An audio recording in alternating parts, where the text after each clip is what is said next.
Sri Krishna Chaitanya Prabhu Nityananda Sri Advaita Gadadhara Shivasadi Gaur Bhakta Vrinda Hare Krishna Krishna Krishna Hare Hare Hare Rama Rama Rama Hare Hare सर्वाग्रे Shri भगवानेर अभिन्न प्रकाश विग्रह भगवद ज्ञान प्रदाता भगवानेर सेवा अधिकार प्रदानकारी श्रील गुरुपाद पद्म गोपीनाथ गौड़ीय मठ प्रतिष्ठानेर प्रतिष्ठाता नित्यलीला प्रविष्टों विष्णुपादष्टोत्तर शत श्री श्रीमद् भक्ति प्रमोद पुरी गोस्वामी ठाकुर परम गुरुपाद पद्म समग्र विश्वे गौड़ीय मठ प्रतिष्ठानेर मूल प्रतिष्ठाता नित्यलीला प्रविष्ट शिल प्रभुपाद भक्ति सिद्धांत सरस्वती गोस्वामी ठाकुर तथा श्री ब्रह्मो माध्व गौड़ीय सरस्वत सम्प्रदायेर सकल आचार्य और शुद्ध भक्तबिंद सकलेर श्रीपाद पद्मे जानाय दंडवत प्रणाम सकले आमार प्रति प्रसन्न हो सभाय उपस्थित त्रिदंडीपाद दय बाबाजी महाराज वैष्णव वृंदा सज्जन वृंद मातृमंडली तथा कानपुर ग्रामवासी वृंद सकल के जानाई आमार यथायोग्य सम्भाषण सकले आमार प्रति प्रसन्न हन आजकेर आलोच्य विषय हच्छे भगवत कथाई भगवत कथाय भक्तगणेर जीवन स्वरूप भगवत माने भगवान भागवत माने भगवानेर भक्त तो भगवानेर कथा अनंत कथा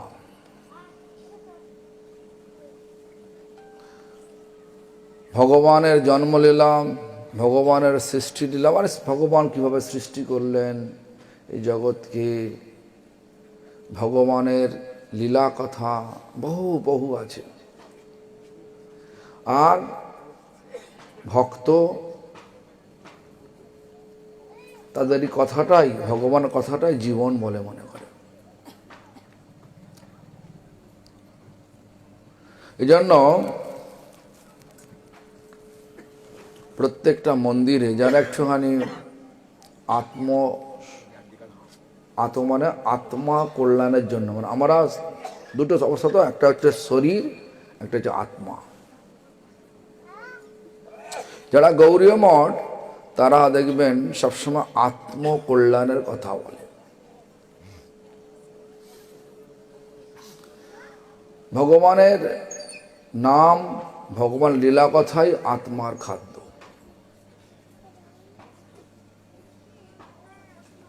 देखुन आमरा शरीरेर खाद्य निये सब समय मजे थाकी शरीर के आमरा खाबार दी अफुरন্ত खाबार रयेछे थाकबार जन्य माथाय छाद आछे पड़बार जन्य कापड़ आछे तथापि आमादेर কোথায় যেন একটা অভাব রয়েছে আরো শান্তি নেই কেন এটা হয় শরীরটা যদি একটা ঘর মনে করেন শরীরটা আমার একটা ঘর ঘরে 24 জন লোক বসে আছে, পঞ্চ ইন্দ্রিয় পঞ্চকর্মেন্দ্রিয় সব আছে না, সব 24 জন আছে। তার মধ্যে আত্মা বলে একজন আছে, বাকি 23 লোককে আমরা খাবার দিচ্ছি। চোখ কিছু দেখতে চাইলো, দেখে নিলাম, চোখের খাবার হয়ে গেল। কান কিছু শুনতে চাইলো, শুনে নিলাম, কানের খাবার হয়ে গেল। প্রত্যেকটা ইন্দ্রিয়ের খাবার আমরা দিচ্ছি, কিন্তু আত্মার খাবার দিচ্ছি না। আত্মা কাঁদছে, খিদে পেয়েছে, কাঁদছে। যদি 24 জন একটা ঘরের লোক বসে থাকে, একজন যদি কাঁদে আমার খিদে পেয়েছে, আমার খাবার দাও, বাকি 23 জন বসে থাকতে পারবে? তেমনি করে একই কারণ, আমাদের শরীরটা যদি ঘর হয়, আমরা 23 জনকে খাওয়াচ্ছি, আত্মা কাঁদছে। যদিও আমাদের মাথার ওপর ছাদ আছে, পরনে কাপড় আছে, অফুরন্ত খাবার আছে, ব্যাংকে টাকাও আছে, সবই আছে, তথাপি কোথায় যেন একটা অভাব আছে। আছে কিনা? এরকম বোধ হয় কিনা? প্রত্যেকেরই হয়। যার অনেক টাকা আছে তারও হয়, যার কিছু নেই তারও হয়। এজন্য আত্মার খোরাকের কথা গৌড়ীয় মঠ বলে। ভগবানের কথাই, ভগবানের নাম হচ্ছে আত্মার খোরাক। এই জন্য ভক্ত মানে যারা ভগবানকে ভালোবাসেন তারাই ভক্ত। কিরাম ভালোবাসেন? হৃদয়ের অন্তঃকরণ থেকে ভালোবাসেন। এই জন্য ভগবানের কথা হলে তারা সারাদিন বসে থাকেন। এই যে পরীক্ষিত মহারাজের কথা বললেন, পরীক্ষিত মহারাজ 7 দিন ধরে একই জায়গায় বসে, একই স্পোজ মানে একইভাবে বসে, একই জায়গায় একইভাবে বসে 7 দিন পাঠ শুনছেন। 7 দিন 7 রাত খেতেও যায় না। এখন যদি আমরা কথা এখানে চালাই বিকেল 3টে পর্যন্ত 4টে পর্যন্ত, আমার তো মনে হয় সব পালিয়ে যাবে। দূর মশাই, একাদশীর দিন 12টার পর খেতে দেবে, এখন 12:30 1টা বেজে গেছে, আপনি বকবক করছেন নাকি? বলবেন হ্যাঁ কি না? বলুন না, বলবেন না? ঠিক আছে, তাহলে সারাদিন পর চালাবো তো? বসে থাকবেন আপনি? যাবেন না? আচ্ছা, তাই যাই হোক, 7 দিন 7 রাত একভাবে বসে পাঠ শুনছেন একাগ্র চিত্রে। সেখানে কোনো জলও তেষ্টা লাগছে না, খিদেও পাচ্ছে না। জল খাবেন তো? যদি কাল পর্যন্ত হয় জল খাবেন না? সব বলছেন না। যাই হোক, দেখো 7 দিন 7 রাত পাঠ শোনার পরে পরীক্ষিত মহারাজ যখন জিজ্ঞাসা করছেন, সুখদেব গোস্বামী তোমাকে ক্ষুধা তৃষ্ণা বাধা প্রদান করছে না? এই শব্দটাই আমার গুরুদেব বলতেন, ক্ষুধা তৃষ্ণা তোমাকে বাধা প্রদান করছে না? তো পরীক্ষিত মহারাজ কি উত্তর দিয়েছিলেন? না। যে ভগবানের মানে নিগম কল্পতরুর গলিতং ফলং, বেদ কল্পতরুর গলিত ফল সুখদেব গোস্বামীর মুখ থেকে দ্রবীভূত মানে ফিল্টার হয়ে আমার কাছে আসছে, আমি সেটা পান করছি, মানে পান করছি মানে পাচ্ছি। আর তার স্বাদ কীরকম, আস্বাদনটা কীরকম? তেতো না, রসমালায়, মানে অমৃত স্বাদ। মুহুর্গ মানে সর্বক্ষণ পান করছে। তাহলে আমার বাবা কেন ক্ষুধা তৃষ্ণা পাবে? এই কথা, ভাগবত কথা, হরিনাম, এগুলো আমাদেরকে জীবন্ত করে রাখে। শরীর মরে যাবে কিন্তু ভগবানের সাধনা যাবে না, থাকবে। সেই জন্য আমাদের গুরুপাদ পদ্ম তথা গুরুবর্গগণ বলতেন, একটা শব্দ বলতেন, ইংলিশে বলতেন, ডাই টু লিভ। মরব তো বটে, কিন্তু বেঁচে মরব।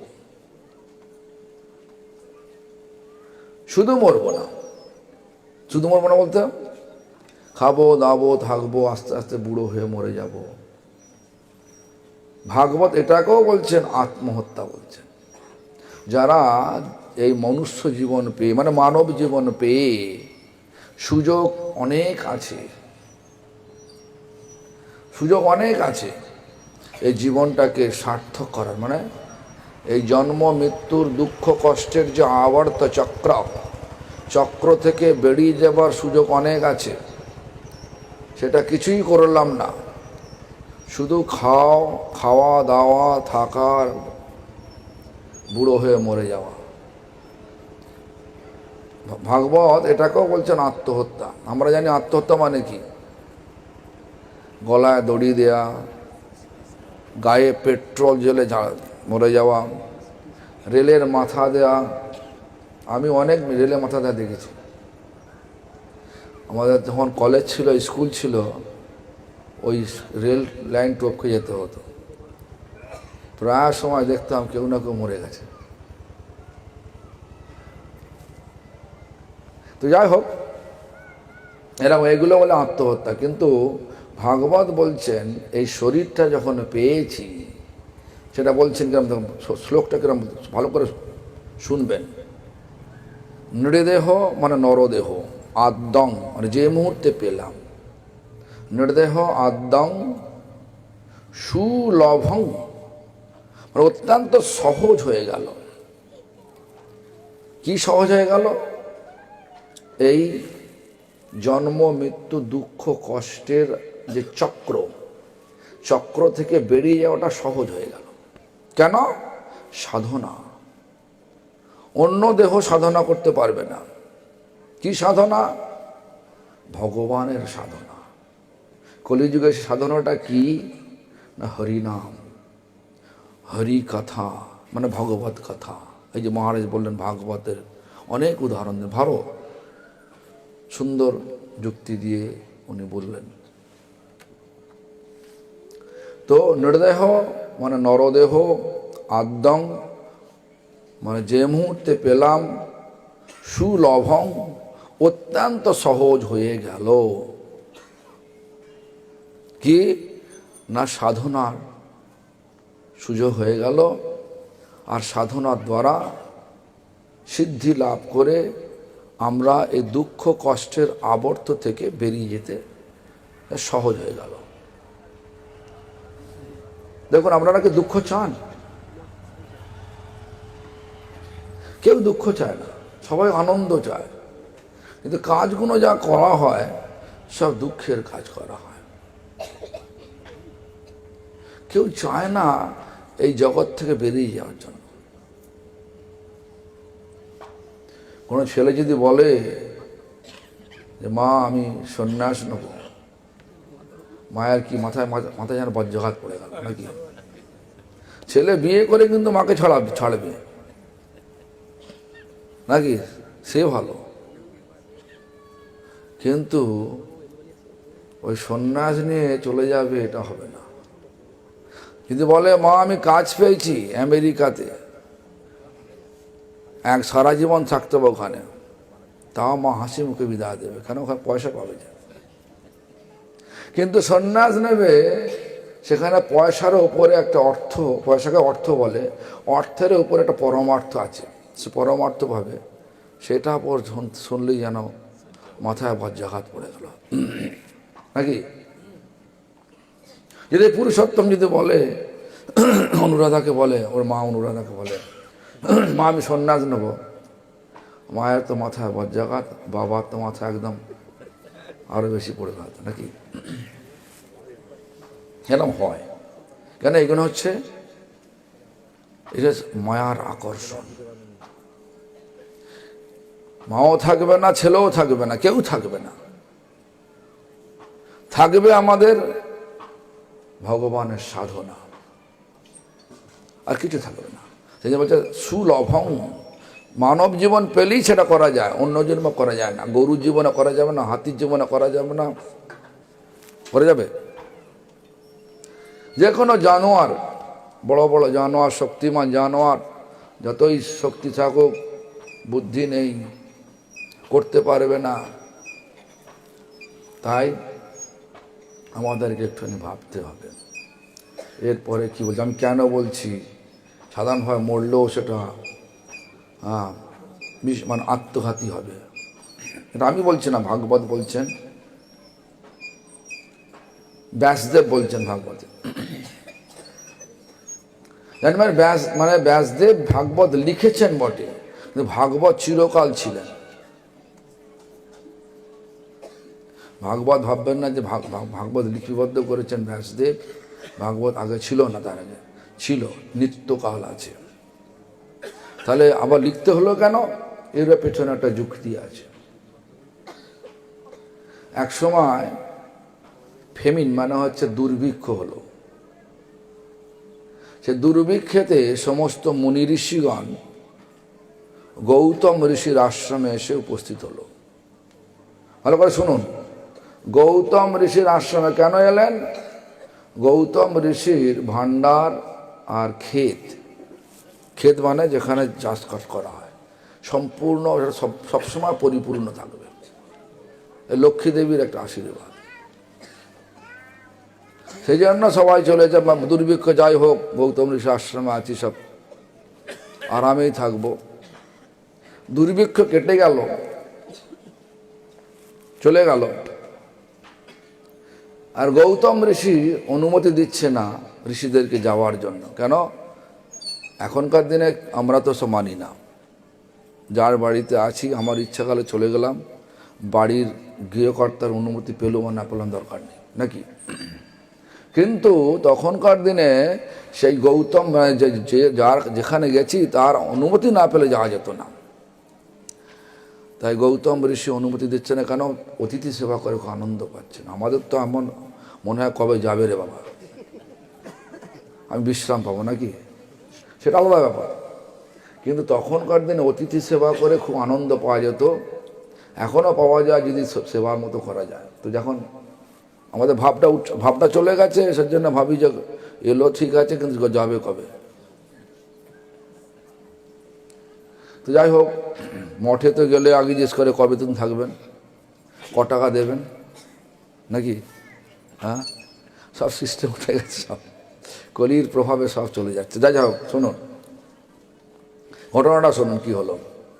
এবারে ঋষিদের স্বভাব কি এক জায়গায় থাকা? বলুন না, আমাকেও বলুন, থাকতে এখানে মামা যদি বলে তোকে তো কিছু করতে হবে না, এখানেই থাক, হ্যাঁ, খাওয়া দাওয়া জ্বালাবো সব দেবো, থাকবো আমি? থাকবে না, কারণ আমাদের ঘুরে ঘুরে অভ্যাস হয়ে গেছে, ঘোরাই আমাদের কাজ হয়ে গেছে। করুণার বাজারেও ঘুরতে গেছিলাম, মানে ঘুরতে বলতে মানে ঘুরে প্রচারে গেছিলাম, সেখানে অনেক বাধা বিপত্তি, তথাপি প্রচারে যেতেই ভালো লাগলো, চলে গেলাম, বাধা বিপত্তি কাটিয়ে আর ফিরে এলাম। আবার ঘুরছি, কোভিডটা বলছে 50 জন, এখানে কি বল টিএমসি নেতা বসে আছে সুশোভন, সে বলছে 50 জনের বেশি যাওয়া যাবে না। এখানে 50 জন আছেন? কতজন আছে? হ্যাঁ, মাস্ক পরেছে নাকি? তাও পড়েননি, এরম ধরনের সব। তো যাই হোক, তো সমস্ত সন্ন্যাসী মানে সমস্ত ঋষি মুনি তারা মনে মনে চিন্তা করলো, এই গৌতম ঋষির চক্র থেকে বেরোবো কবে? এখন তো ফেমিন কেটে গেছে, মানে দুর্ভিক্ষ কেটে গেছে, বেরোবো কবে? তোর একটা যুক্তি করলো কি, যা ওরা একটা মন্ত্র দিয়ে একটা গরু তৈরি করলো, গরু তৈরি করে গৌতম ঋষির খেতে মানে জমিতে ছেড়ে দিল। গৌতম ঋষি যখন বাজারে গিয়েছিল, যুক্তি করে মন্ত্র দিয়ে গরু তৈরি করে গরুটা খেতে ছেড়ে দিল। গৌতম ঋষি যখন আসছে তখন দেখছে গরুটা হাঁ হাঁ করে খাচ্ছে, সব খেয়ে নিচ্ছে। যখন যে মুহূর্তে দেখবে একটা গরু ভালো সবজি, এখন খাদ্য পালং শাক হয়েছে, যদি কেউ গরু ভাঙা করে খায় কী করবেন? খেতে দেবেন না, তাড়াবেন। সেই একই জিনিস তো হয়েছিল, তাড়াতে গেলেই কিন্তু গরুটা মরে যাবে। তারপরেই গৌতম ঋষি নিশ্চয়ই কোনো মন ক্ষুণ্ণ, মনে দুঃখ নিয়ে আশ্রমে ফিরবে। আর যেই মুহূর্তে ফিরে আমরা জিজ্ঞাসা করবো আপনার কি এত দুঃখ কেন? যেই মুহূর্তে বলবে আমি গরুটা মরে গেল, আমাকে তাড়াতে গিয়ে কেন মরে গেল জানি না, সেই মুহূর্তে আমরা তখন দোষারোপ করবো, তুমি গোহত্যা করেছো, গোহত্যার পাবে লিপ্ত হয়েছো, অতএব তোমার আশ্রমে থাকবো না, চলে যাব। সবাই এই ফাঁক নিয়ে সবাই চলে গেল। এবার সবাই যাওয়ার পরে গৌতম ঋষি মনে মনে চিন্তা করছে, আরে একটা গরুকে তাড়া দিলে মরে যায় নাকি? নিশ্চয়ের মতো রহস্য আছে। তখন সাধনায় বসে গেলেন, ধ্যানে বসলেন, ধ্যানে দেখতে পেলেন এদের চক্রান্ত, মুনি ঋষিদের চক্রান্ত দেখতে পেলেন। তখন গৌতম ঋষি অভিশাপ দিয়েছিলেন, যত তোমরা শ্লোক, আগে তো সৌতপন্থা ছিল, যে কোনো জিনিস সৌতপন্থা মানে শুনে শুনে সব মনে হতো, একবার বললি সব মাথায় এসে যেত। তা তখন ওই গৌতম ঋষি অভিশাপ দিলেন, সব ঋষিরা সব ভুলে যাবে, ওদের মুখে সংস্কৃত উচ্চারণ হবে না। যেমন আমাদের মুখে যতই বলি, ব্রাহ্মণরা যতই পড়ুক, ওনার মুখে সংস্কৃত হয় না, আমার মুখে সংস্কৃত হয় না, বাবাজি মার মুখে সংস্কৃত হয় না, কারো মুখে সংস্কৃত উচ্চারণ হয় না। সংস্কৃত উচ্চারণ সাধারণত দক্ষিণ ভারতের লোকেদের মধ্যে একটু হয়। তো গৌতম ঋষি এইভাবে অভিশপ্ত করলেন, সব ভুলে গেল। তারপরে ব্যাসদেব লিখলেন ভগবানের সপ্তাবতার, এইভাবে ভাগবত প্রকট হল। তো যাই হোক, সেই জন্য ব্যাসদেব লিখেছেন, মানে ভগবানের কথা এটা। তবে লিখছেন সুলভং সুদূর্লভং, আমার বলছেন এই মানুষ জীবনটাকে সুদূর্লভ বললেন। কেন? 80 লক্ষ জন্ম ঘুরে ঘুরে, বিভিন্ন রকম জন্ম ঘুরে ঘুরে, যেখানে সাধনা করা যাবে না, মাছ হন, কুমির হন, হাঙর হন, করা যাবে কি? সাধনা করা যাবে না।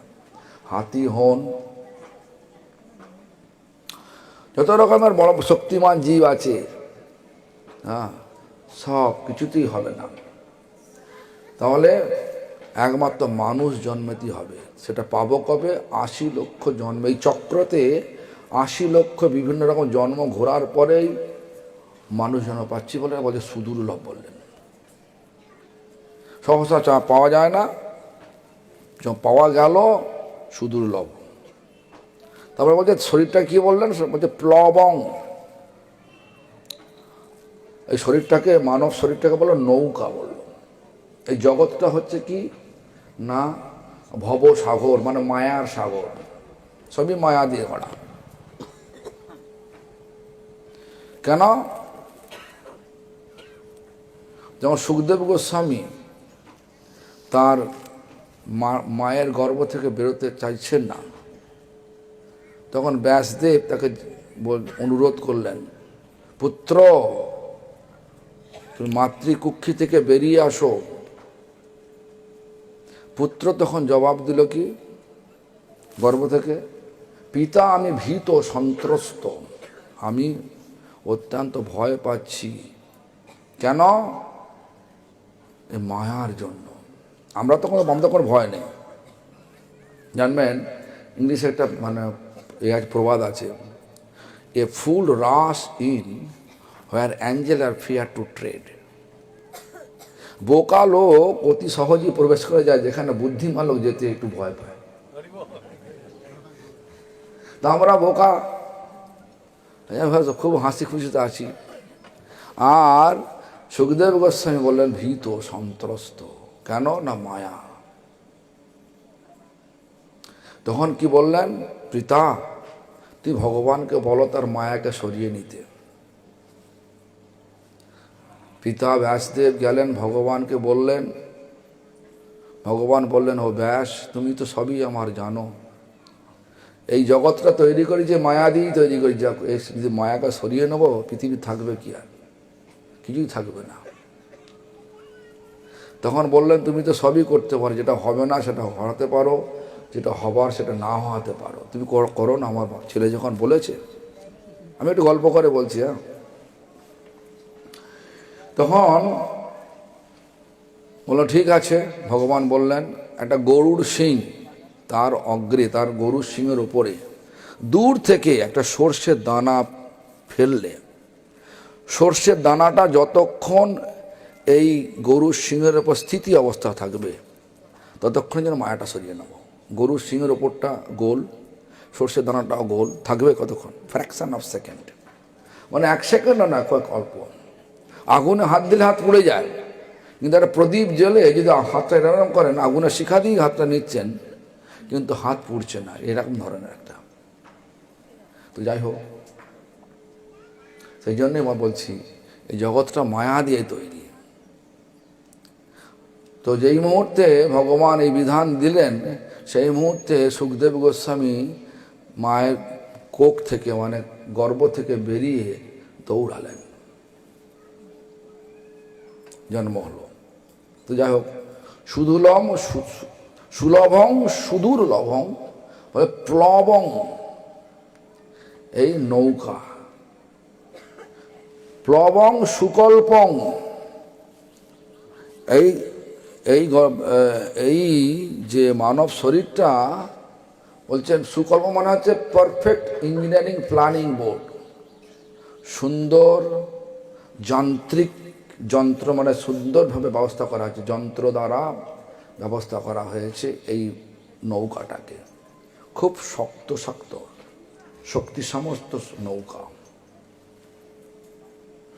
ঢেউকে এই যে আমাদের যে ওয়েবস, মানে আমাদের যে এই যে মায়ার যে নানা রকমের প্রতিকূলতা আছে, এগুলো প্রতিরোধ করার ক্ষমতা রাখে এই শরীর। এই জন্য বলছে প্লবং সুকল্পং গুরুকর্ণ ধারং। তো আমাদের এই জগৎটা হচ্ছে জড় জগৎ, মানে জড় সাগর, সাগরের পর ভাসমান এই শরীররূপ একটা সুপটু নৌকা। আর নৌকার মাঝি স্বরূপ আছেন গুরু কর্ণধারম, মানে ক্যাপ্টেন অফ দ্য বোট, যিনি বোট মানে নৌকার যে মাঝি, শক্ত সামর্থ্য, যিনি উপলব্ধ আত্মা, তিনি কে না গুরু। এটাও আছে জগতে। তারপরে কি বলছেন? ময়ান, আবার বোট আছে, মানে নৌকা আছে, মাঝি আছে, সবই আছে। যদি হাওয়া যদি উল্টো দিকে বয়, যেদিকে যাও তা উল্টো দিকে বয়, সেই জন্য ভগবান বলছেন ময়ানুকূলে নবসতের উতং, আমার অনুকূল বা আমার কৃপারূপ অনুকূল বায়ু সর্বক্ষণ আমার আছে। যদি একটু 1 পা এগিয়ে যায় ভগবানের কাছে, তখন 100 পা এগিয়ে আসে আমাদের কাছে। সবই আছে। এত কিছু থাকা সত্ত্বেও যদি আমরা এই এই ভবসাগর পার হওয়ার চেষ্টা না করি, সে বলছে নতরেৎস আত্মহা, তাহলে সেও আত্মঘাতী হলো। তারপর মোটামুটি বোঝা গেল, খাবো দাবো থাকবো, ফুকফাক ঘুরে বেড়াবো, আদম করে মরে যাব, এটা আত্মহত্যা হলো না? বলছে এটাও আত্মহত্যা হলো। কেন? ভগবান আমাদেরকে সুযোগ দিয়েছেন, সুবিধা দিয়েছেন, সে সুবিধার সদ্ব্যবহার করলাম না, এটাও এক প্রকারের আত্মঘাতী। শুধু গলায় দড়ি দেয়া, বিষ খাওয়া, তারপরে টেনে মাথা দেয়া, এইগুলো আত্মহত্যা বলি বটে, এটাও আত্মহত্যা। সেই জন্য মানুষ হয়ে কী করা কর্তব্য? মানুষ হলে ভগবত আরাধনা করা কর্তব্য, যেটা বামন মহারাজ বলেছেন কথার মধ্যে, আর ভাগবত বলে দিলেন। সেই জন্য আমাদের করা কর্তব্য, মানে যে কোনো যারা ভক্ত হয়, তার ভগবানের কথাতে ডুবে যায়। কথা যদি ভগবানের কথা যদি সত্যিকারের ভাগবত অনুসারে হয়, এখানে পালা কীর্তনে বিভিন্ন গল্প করে বলে, সেটা আলাদা ব্যাপার, ও একাশ বানিয়ে বানিয়ে বলে। আমার মনে আছে আমি যখন আমার ঠাকুমার সঙ্গে এখানে আসতাম, কালীতলা পাঠ মানে কী বলে পালা কীর্তন শুনতে আসতাম, গৌর হরি কয়াল নামে এক গায়ক ছিল, মনে আছে সে গান করছে কিরম ধরনের, বাড়িতে গুরু এসছে, শিষ্য তো মাছ খায়, জানতো অনেক আছে তো, শিষ্যকে শাসন করে তৈরি করে মন্ত্র দেবে না, মন্ত্র দিয়ে শিষ্যকে কাছে নিয়ে যত পারো পয়সা খিঁচবে, এই জন্য গুরু সব। তো গুরু বাড়িতে এসছে হঠাৎ, সেদিনে গরু শিষ্যের বাড়িতে মাংস হয়েছে, তো বলছে যে তুই এক কাজ কর, সে ঝোলটা দে, মাংস বাদ দিয়ে আলু দিয়ে। যখন ছাঁকতে গিয়ে যখন পাতে যখন দিচ্ছে এক টুকরো মাংস আটকে আছে, সেই নিয়ে একটা গল্প গান আরম্ভ করে দিল, আসছে যে আসছে দাও বাধা দিও না। আমি নিজে গানে শুনেছি, আমার ঠাকুমা আসতেন একটা হারিকেন নিয়ে আমাকে নিয়ে আসতেন এই কালীতলা। আমার সেই বাচ্চা সালাম এখন মনে আছে, ছোট্টবেলা কথা, সেই গৌর হরি কয়ালের পালা কীর্তন। তখন তো বুঝতাম না, এখন বুঝছি। কত কত গেঁজাখুরি কথা বলে আমাদের মতো লোককে বোকা বানিয়ে বসিয়ে রাখছো, তাতে উপকার কিছুই হয় না। কানপুর দেখো না, কানপুর গ্রামে কিছু উপকার হয়েছে? এতদিন ধরে হরিকীর্তন হরিসভা হচ্ছে, কী হচ্ছে হরিসভা, হরিকীর্তন হচ্ছে, কিন্তু হরি ভক্ত কজন হয়েছে? আর যদিও হয়েছে সব গোঁজা মিলে হয়েছে। এই জন্য আমাদেরকে একটু ভাবতে হবে, ভগবানের ভগবত কথা ভক্তগণের জীবন স্বরূপ। যেখানে সত্যিকারের ভগবানের কথা হয়, ভক্তগণ সেখানে ডুবে যান। পরীক্ষিত মহারাজ যেন ডুবে গিয়েছিলেন, তেমনি আপনারা সব ডুবুন আর জীবনটাকে ভাগবত কথাময় করে, ভগবানের নামময় করে জীবনটা অতিবাহিত করুন। আর যেমন আমাদের পুরুষোত্তম প্রভু বললেন, হ্যাঁ কি বললেন, একাদশী করবে, অনুরোধ করেছে সকলকে, পঞ্চাশস্য খাবে না, হ্যাঁ ওর মধ্যে পাপ পুরুষ ঢুকে আছে, হ্যাঁ তো পাপ পুরুষ খাবে না। আর মহারাজ বললেন যতক্ষণ গরুর গায়ে লোম আছে ততক্ষণ নরকে ভক্তি পা, হ্যাঁ ওরে বাবা অনেক সব শাস্তি ফাস্তি আছে, করে লাভ নেই। এই জীবনটা দিয়েছেন ভগবান, হ্যাঁ ভগবান দিয়েছেন, ভগবানের কাছে ফিরে যাওয়ার জন্য এই জীবনটা দিয়েছেন, এখানে থাকবার জন্য দেন। তাই ফিরে যেতে গেলে ভগবান একদম একটা ওষুধ দিলেন, সেই ওষুধটার নাম হচ্ছে হরে কৃষ্ণ মহামন্ত্র জপ করা। ভগবানের প্রসাদ পান, হরে কৃষ্ণ মহামন্ত্র জপ করেন আর হরি একাদশী করুন, চলে যাবেন। হরে কৃষ্ণ।